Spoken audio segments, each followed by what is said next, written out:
السلام عليكم. الجيش السوداني وتنكي ترنكي تريلا خش البنكي.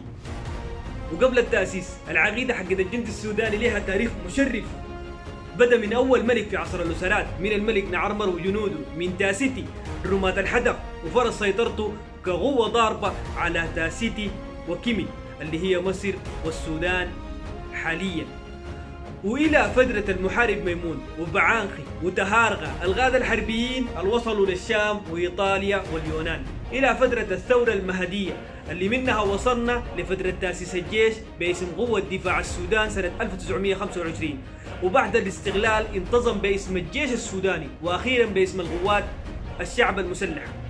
طبعا المعروف عن الجندي السوداني من مقولة رئيس وزراء بريطانيا الأسبق لما كان مراسل حربي، كتب شرشل تقارير كثيرة جدا عن الحملة، وخاصة معركة درمان الشهيرة اللي وقعت في 2 ديسمبر 1898، وهي كان المعركة اللي قال عنها المقاتلين السودانيين واجهوا فيها الجيش الغازي ببسالة، ولكن كانت الغلبة فيها للقوة النارية الحديثة.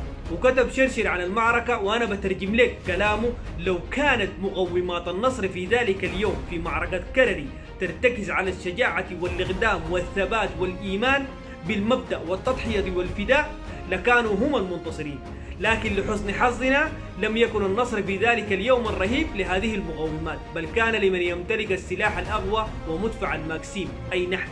لذا فنحن لم نقهرهم في كرري، ولكننا دمرناهم بقوة الحديد والنار، إنهم أشجع من مشى على وجه الأرض.